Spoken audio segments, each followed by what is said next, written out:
What's up, everybody? It's Trip from Jenkins Fishing. So today I'm going to talk about trout fishing in winter. You hear it everywhere. You hear it on the radio. You hear it, people talking about it. Man, the trout were just stacked up in there. They were thick, So I want to let you know, for starters, winter trout fishing is something that anybody can get out and do, and you don't have to go far to do it. You can do it from a kayak like I do, a boat. Maybe even from land if you can get into the right creek mouth, the right river mouth. So first off, I do want to talk about some G-fin fishing. As you can see, I'm wearing some new swag. This is G-fin, super breathable. It's got really good UV protection.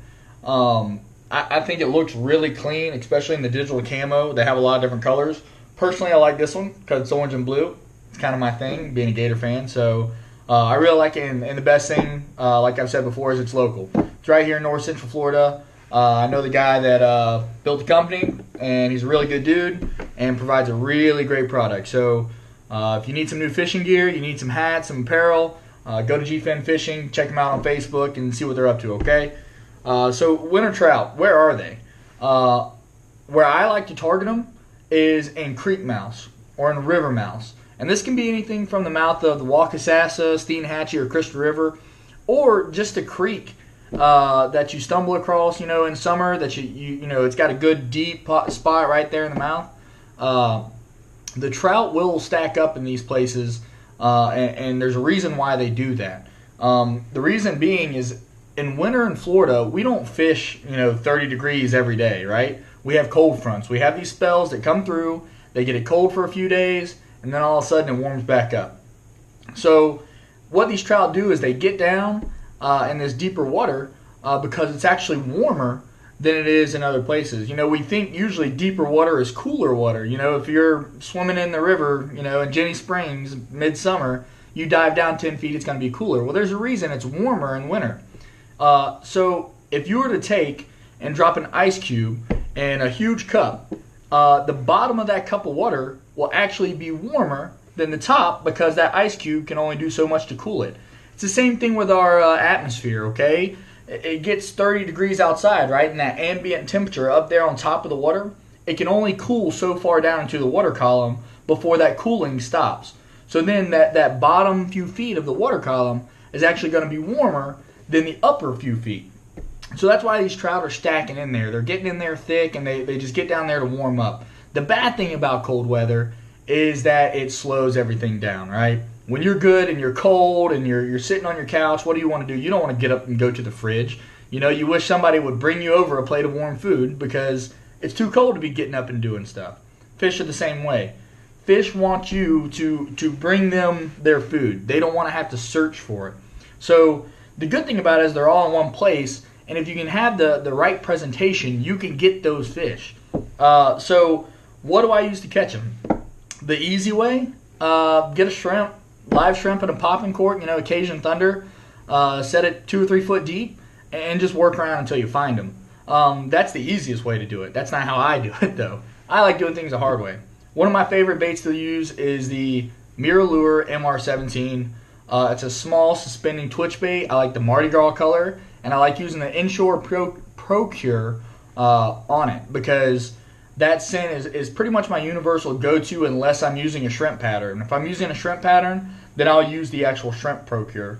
So yeah, the MR17, whenever you watch the video, just watch how I cast it, and I let it sit for a good 10 seconds. I want that thing to sink all the way down to the bottom. I want to get in that lower water column, and then I'm going to start my retrieve. And usually the casts are a good long 4-minute cast. Don't expect to throw it out and reel it back in. It's going to take you a little while to actually fish this thing, but the slower you do it, when you fish it really slow, okay, that's when you're going to get those bites. It's not going to be whenever you're actually giving it a twitch or giving it a reel. You're going to get those bites when it's actually doing the suspension, when it's sitting in the water column and just resting, okay? That's usually when you're going to get your strike. The key is just fishing it slow, have confidence in it, and when you start getting the bites, you can speed up accordingly. The fish will let you know what you need to do. With any lure, especially in winter, start slow, slow, slow, and then work your speed up until you find that happy medium, okay? The other plug you'll see me using it is a Rapala suspending twitch bait, and really the colors don't matter too much there. You can use anything from a baby rainbow trout to a chartreuse and white. I think I'm using chartreuse in the video. And with that, I'm doing a very slow, steady retrieve with a couple twitches mixed in just to keep it, active. But a very slow retrieve, almost like I'm trolling it from a standing position. So that's one of the things that, I want you to see. And just remember, these trout, they will stack up. You can catch these things literally. You can go to the mouth of Crystal River, find you a good deep gut there, and start launching these lures, and you will find the trout sooner or later. And they'll hit anything from a bottom rig with a shrimp on it to these artificial baits. The key is just the presentation. So with that being said, I'm going to show you the video, and you can kind of see, step by step what I'm doing, and I'll try to throw some subtitles there, so then you can kind of take a look at what I'm doing at the time and how it's working out. So, Buddy Jenkins Fishing, check me out, subscribe on YouTube. Check me out on Facebook, Trip Fugit, and give us a look. G-Fin Fishing, check that out as well. Have a good one, guys. I got a foot in the door and one in the rain. I'm standing on the threshold of fortune and fame. Out on a limb, I took that great leap of faith. Though I might crash and burn, but I might fly away. Who knows? There's no telling what tomorrow holds, and I ain't got a clue how I made it this far with a few country songs on an acoustic guitar. I'm not too good looking and I'm painfully shy. I'm not cut out for the spotlight, just an ordinary guy who sings about a little bit of everything. And I'm no Hank Williams, but I'm feeling his pain. Strung out on the highway, somewhere between comfort and shame. Oh, and it's getting hard to see. It's getting hard to see.